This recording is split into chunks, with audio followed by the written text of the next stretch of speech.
Hi, this is Stan Lee, your host. Boy, I've always wanted to say that.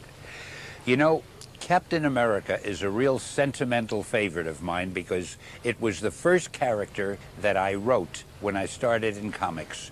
Cap was created by two very talented guys, Joe Simon and Jack Kirby, and they're the fellas who hired me. And when I came to work for Marvel, which then was called Timely Comics, they said, "How would you like to write Captain America?" I was thrilled because as a reader, I loved that character. Captain America was a product of World War II. We were fighting the Nazis. It was a life and death struggle. And the one thing that apparently Joe and Jack felt, and the whole comic book industry felt, was that somehow we needed a hero, somebody to represent the fight of liberty versus tyranny. And Joe and Jack created this character with the red, white, and blue costume, the little wings on his head. I never quite knew what they represented. And he was just so beautifully drawn, and the stories were so exciting. And then to think that I had a chance to write them, well, that was great. At any rate, Cap was not only one of the first really popular superheroes, but we created a villain called the Red Skull. And the Red Skull became one of the most famous or notorious supervillains of that time. And it's sort of like, I guess, like Batman and the Joker today, or Spider-Man and Dr. Doom, the Fantastic Four and Dr. Doom. Captain America and the Red Skull became so well known and so popular with the kids, it was as though we couldn't print enough magazines to satisfy the demand.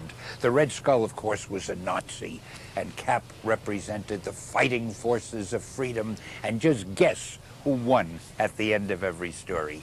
Well, you won't have to guess much more now, because I'm going to turn you over to the video itself, and I hope you enjoy seeing it as much as I enjoyed writing. So long.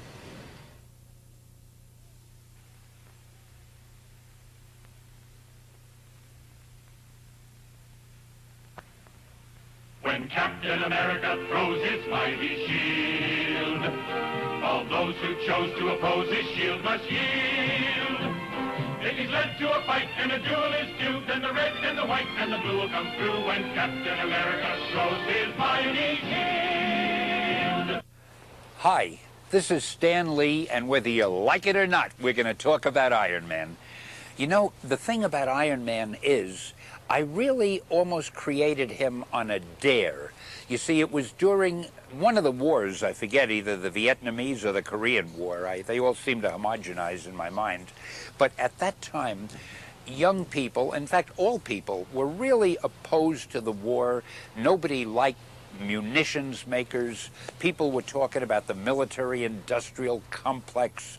And I said to myself, wouldn't it be fun to get a hero who makes munitions, who's an industrialist, and let the story start with a battle during a war? We're covering everything that nobody likes, and let's see if we could make this thing work. So I created this character, Tony Stark, and frankly, I modeled him after Howard Hughes. He was incredibly wealthy, incredibly inventive, quite an adventurer, and a great businessman. And I had him decide after a while, in order to make him popular, because I don't think anybody likes people who just make munitions, that he didn't want to make munitions anymore. Now he wanted to do things to help mankind. He had an accident, and a bullet lodged in his chest, very close to his heart, and it couldn't be operated on. I don't want to give you the whole story, but in order to save himself, he had to create this suit of iron armor. And nobody knows that Tony Stark, industrialist, man about town, playboy, wealthy human being, is really the mysterious, super powerful Iron Man. People think Iron Man is perhaps Tony's bodyguard, or maybe he's a robot that he's created, but only you and I now know that Iron Man and Tony Stark are one of the same. Now, I can keep a secret, and I'm counting on you to do the same. Anyway, I'll turn you loose now. Enjoy the videos. I hope you like them. I know I did. Thanks very much. Tony makes you feel he's a cool exec with a heart of steel. As Iron Man, all jets ablaze, he's fight and fight with repulsor rays. Amazing armor, That's Iron Man. a blazing bomber. You know, when I was younger, I loved the movie Frankenstein, you know, starring Boris Karloff as the monster. And I also loved Dr. Jekyll and Mr. Hyde. And one day I figured, boy, wouldn't it be cool to combine the two of them and get a character who's a monster who can change from a normal human into the monster.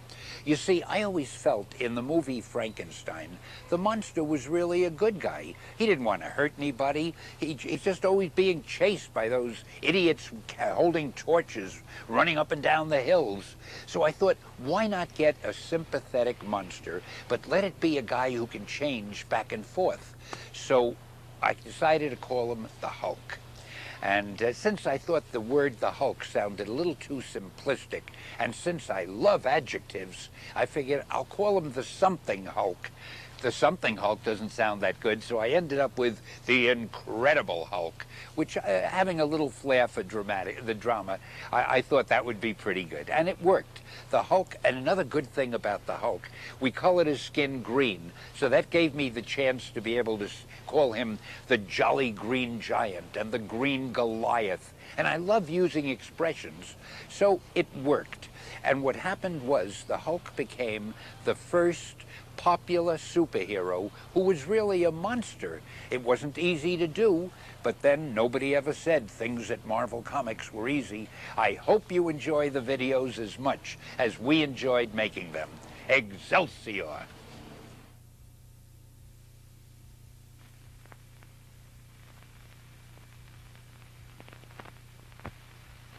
Dr.